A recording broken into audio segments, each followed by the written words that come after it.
देखो chapter number 8, unit तुम्हारी third चल रही थी, विद्युत धारा का चुंबकीय प्रभाव। विद्युत धारा का चुंबकीय प्रभाव।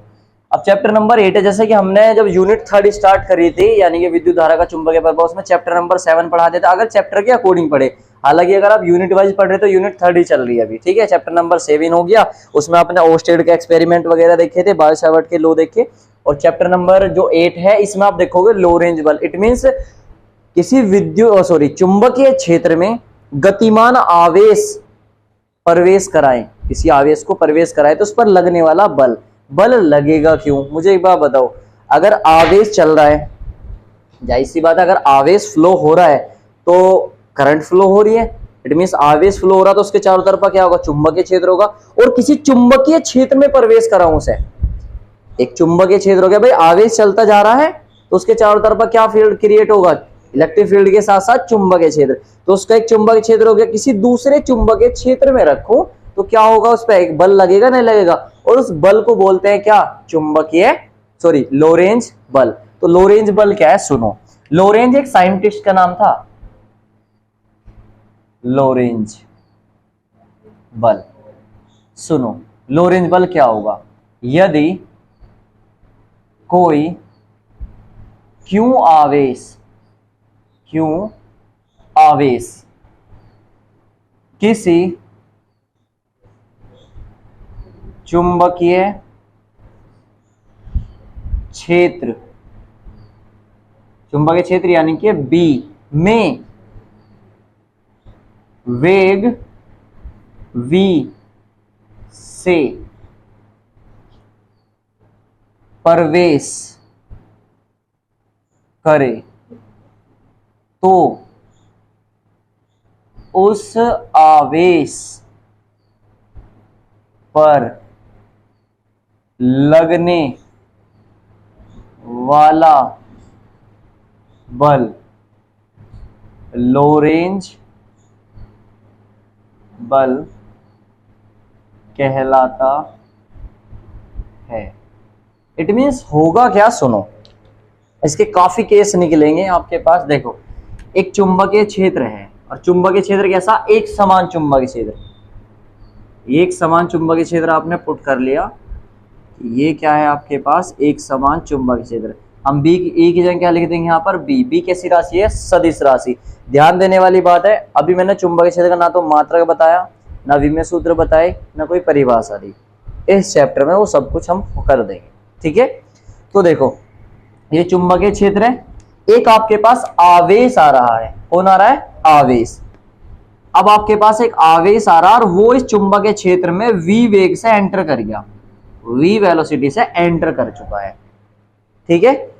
ये आवेश है, आवेश इस चुंबकीय क्षेत्र में एंटर किया तो इसके चारों ओर क्या होगा? चुंबकीय क्षेत्र होगा। ये ऑलरेडी एक चुंबकीय क्षेत्र है, तो दोनों के बीच में तो आकर्षण बल होगा या प्रतिकर्षण बल होगा। तो इसको लगने वाला जो बल होता है वो क्या कहलाता था? हमारा लो रेंज बल कहलाता है। और ये कैसे कैसे डिपेंड करता है उसको भी समझेंगे। देखो, किसी एंगल से एंटर कर रहा है थीटा, अलग अलग हम इसके केस पढ़ेंगे कि थीटा से कर रहा है या 90 से कर रहा है या 60 से कर रहा है या 120 से कर रहा है, या ये हम सब इसके केस पढ़ेंगे। अभी फिलहाल हम 90 देख रहे हैं, ठीक है। इसके पाथ भी बनेंगे, पाथ कैसा होता है। फर्स्ट केस, अगर लो रेंज बल की बात करें तो एफ, फर्स्ट केस एफ जो होगा वो डायरेक्टली प्रोपोर्शनल होगा, क्योंकि लगने वाला बल आवेश जितना ज्यादा तीव्र चलेगा, यानी कि आवेश जितना ज्यादा होगा बल के समानुपाती होगा। पहला केस। दूसरा केस, एफ जो समानुपाती होगा वो v के होगा, वेलोसिटी के समानुपाती। जितनी ज्यादा वेग होगा उतनी ज्यादा चुंबकीय क्षेत्र चलेगा, इट मींस बल भी उतना ज्यादा लगेगा। तीसरा केस, एफ समानुपाती होगा बी के, बिल्कुल सही। थर्ड केस, ठीक है। आप यहाँ पे ऐसे लेंथी बना सकते हो बच्चे के इंटेंसिटी के अकॉर्डिंग। कैसे? आपकी इंटेंसिटी है वो कि आप कितना ज्यादा ऐसे लेंथी बना सकते हो। क्या लिख सकते हो आप कि लो रेंज बल किसी गतिमान आवेश, कोई गतिमान आवेश चुंबकीय क्षेत्र में प्रवेश करे तो आवेश बल के समानुपाती होता है। दूसरा पॉइंट, जो वेग होता है वो बल के समानुपाती होता है, चुंबकीय क्षेत्र बल के समानुपाती होता है। आप ये लिख सकते हो, ठीक है। और third point, fourth point, F जो होता है वो समानुपाती होता है थीटा, और वो भी किसके, साइन थीटा के। समीकरण 4 होगी, सभी को मिलाने पर चारों की चारों से, from equation first, second, third and fourth, सभी को मिला दो तो एफ समानुपाती आएगा q v B sine theta. सही है। आपको पता है फिजिक्स का एक रूल है, और फिजिक्स का रूल ये कहता है कि हम जब समानुपाती का निशान हटाएंगे तो एक कांस्टेंट आएगा। अब यहां पर जो कांस्टेंट है वो कांस्टेंट है के। सही है, q v B sine theta. ये लॉन्ग में आया हुआ इसलिए मैं लॉन्ग मेथड करा रहा इसका, अदरवाइज बड़ा छोटा सा था, सिंपल सा। अब वेयर के की वैल्यू क्या है यहाँ पर 1, के की वैल्यू यहाँ पर 1 है, ठीक है। यानी के की वैल्यू कितनी होगी ये तुमने पढ़ रखा फर्स्ट ईयर में भी, हमेशा समानुपाती का निशान हटाओगे तो कांस्टेंट आएगा, और कांस्टेंट क्या होता है, हर जगह अलग अलग वैल्यू होती है। यहाँ पर के की वैल्यू कितनी है, यहाँ पर 1, तो यहाँ 1 रख देंगे तो आपके कोई इफेक्ट नहीं पड़ेगा, तो बन जाएगा F equal to q v B sine theta. ठीक है, यहाँ तक कोई प्रॉब्लम? ठीक है, कोई भी बच्चा बताओ, यहाँ तक कंप्लीट हो गया, कोई दिक्कत नहीं। क्यू को आप जानते हो, आवेश है, ठीक है। वी वेग है, चुंबकीय क्षेत्र बी है, साइन थीटा एंगल होता है, एफ बल है। बल का मात्रक क्या होगा, न्यूटन। वी में सूत्र क्या होगा, mL/T-2, कहीं भी होगा तो यही मिलेगा। बताओ इससे ज्यादा और इसमें कुछ और हो सके क्या, कुछ नहीं हो सकता, ठीक है।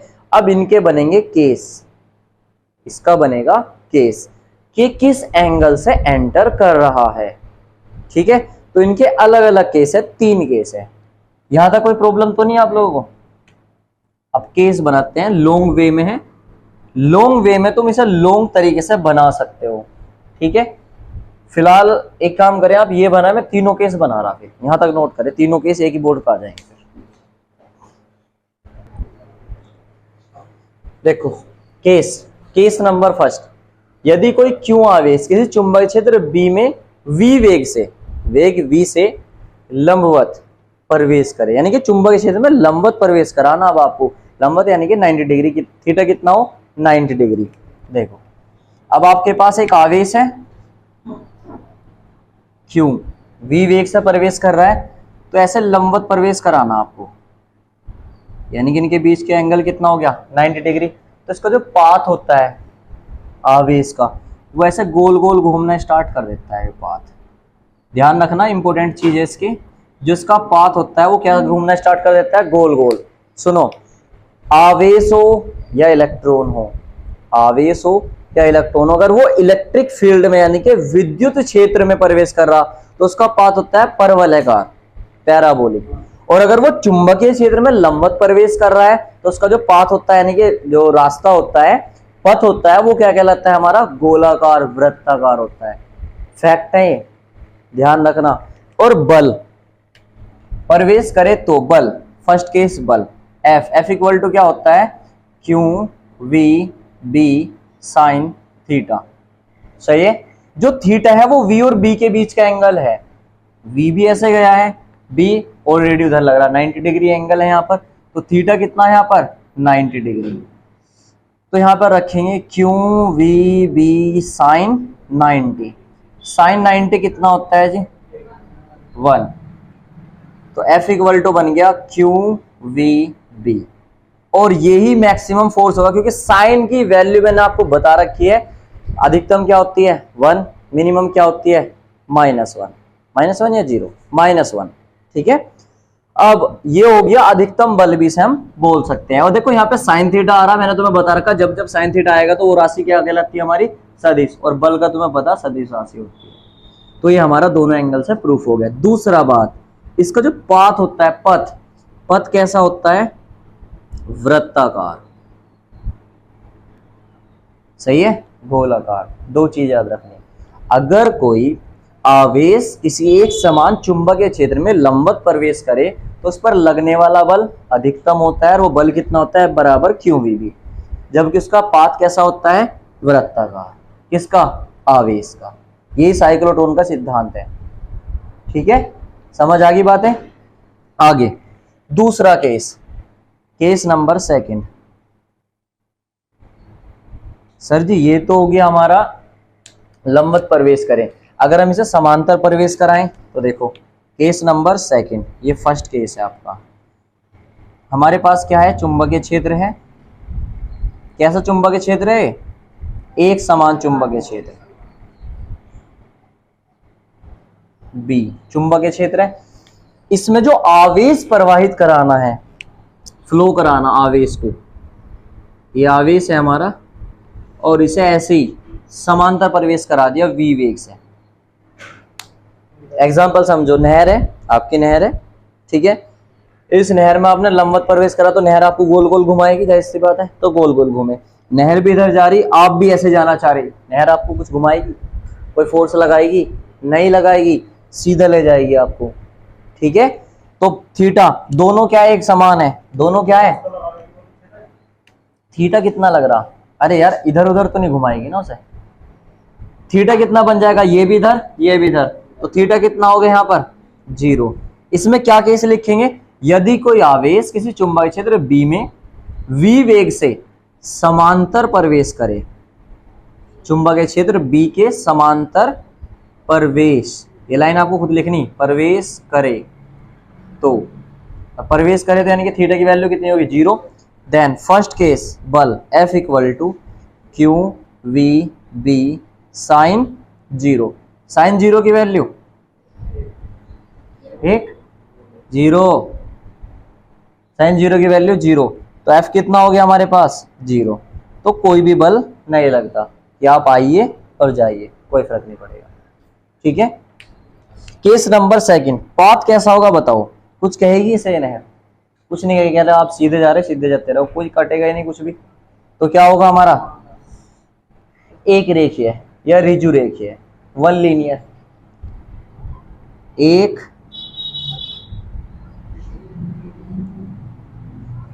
क्या लिख रहा हूं, एक रेखीय, या दूसरा बोल सकते हैं सरल रेखीय,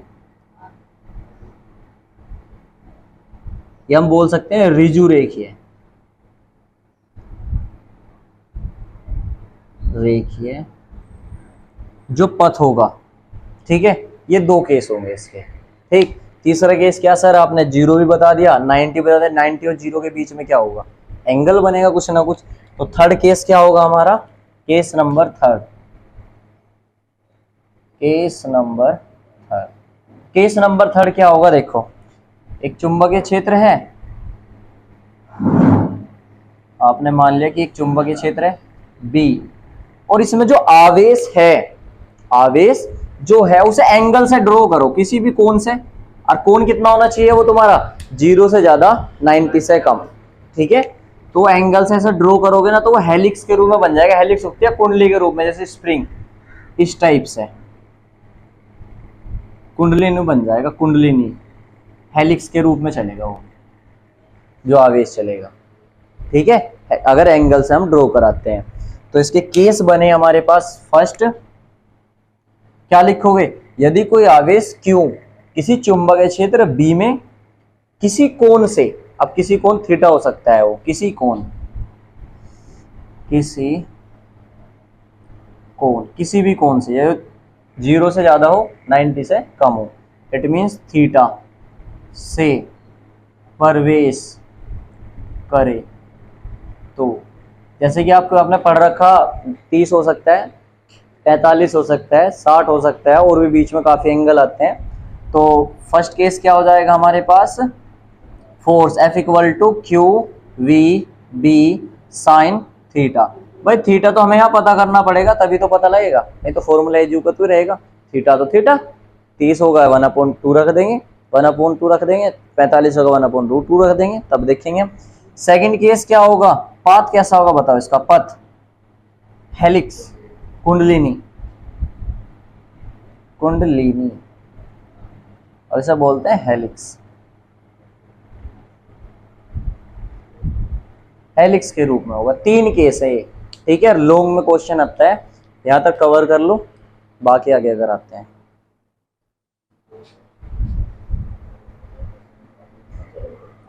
देखो अभी हमने पढ़ा चुंबकीय क्षेत्र को, चुंबकीय क्षेत्र में आवेश को लंबवत प्रवेश कराने पर इसका जो पाथ था वो क्या था। अब सुनो, सेम वही डायग्राम है हमारा। तो आप ये भी बोल सकते हो कि किसी आवेश को चुंबकीय क्षेत्र में लंबवत प्रवेश कराएं।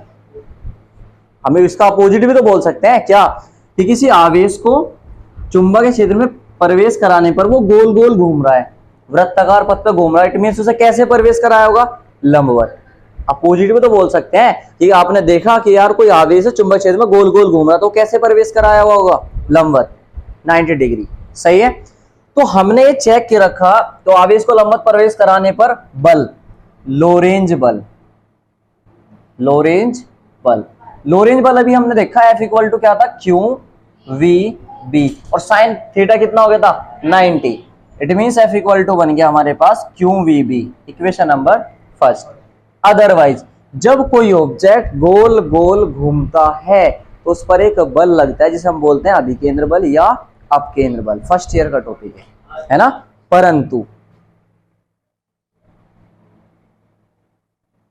अभिकेंद्र बल, अभिकेंद्र बल या अपकेंद्र बल भी बोल सकते थे, वो क्या था, F equal to m v square upon में आर। देखो जो आवेश है उसमें वेग भी है, और यो आर त्रिज्या की रेडियस भी तो घूम रहा है, मास भी होगा इसका, द्रव्यमान भी होगा, जिस आवेश का द्रव्यमान भी होगा, वेग भी होगा, सब कुछ होगा, नहीं होगा, ये होगी हमारे पास बल, ये भी बल, ये भी बल, from first and second, from first and second क्या बन जाएगा, एम वी स्क्वायर अपॉन में r equal to q v B. एक वी से एक वी कैंसिल, हमारे पास क्या बचता है, एम वी अपॉन में r equal to q B. एक रिलेशन बन गया हमारे पास ये एम वी अपॉन में r equal to q B. अब यहां से अनंत फॉर्मूले हम फाइंड कर देंगे। कैसा, पहला आवेश, इसी से बना दूंगा मैं, आवेश को ये छोड़ो, चुंबकीय क्षेत्र को नीचे ले जाओ, क्या बनेगा जी, एम वी अपॉन में आर बी, किसके इक्वल आया ये, क्यू के।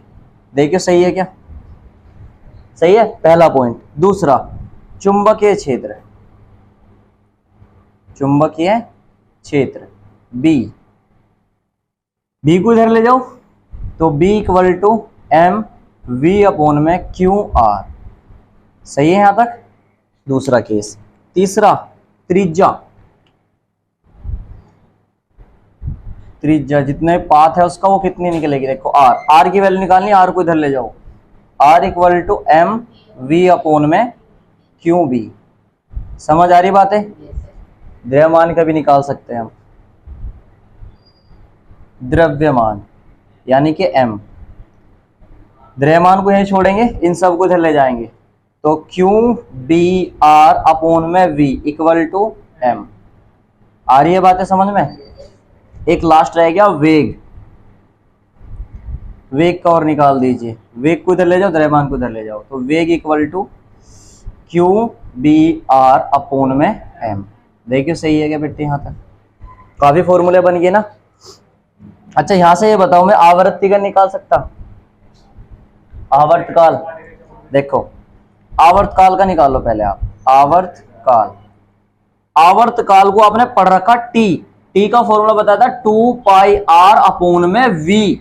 याद करो, आवर्तकाल बराबर परिधि बटे कक्षीय चाल, चाल बराबर दूरी बटे समय से, समय को उधर लेके दूरी, दूरी कितनी होती है टोटल पाथ की 2 पाई आर, और चाल यानी कि वी। या तो यहाँ पे आर की वैल्यू रख दो या वी की रख दो, बात एक ही आ गई। T equal to 2 pi r upon में वी, वी की value q B r upon में m, t equal to 2 pi m upon में क्यू बी। एक फॉर्मूला ये भी बन गया। अगला पार्ट आवृत्ति, आवृत्ति क्या होती है, फ्रीक्वेंसी 1 अपॉन में टी, 1 अपॉन टी की वैल्यू 2 पाई एम अपॉन में क्यू बी। फॉर्मूलों की भरमार है भाई, सही है। गतिज ऊर्जा, गतिज ऊर्जा क्या होती है? K equal to half m v square. आप चाहे m की वैल्यू रख दो चाहे v की वैल्यू रख दो, फिलहाल मैं m की रख रहा है, m की इजी पड़ेगी आपको। देखो k की इक्वल टू हाफ, हाँ जी एक की रखेंगे, m की वैल्यू कितनी है? q b r अपून में v और इंटू में v स्क्वायर, एक v से एक v कैंसिल। k equal to half q b r into v। देखो सही है क्या? ठीक है, और चाहो और भी बना सको फॉर्मूले, बट इतने यूज होंगे तुम्हारे, इन्हें नोट कर लो। ठीक है।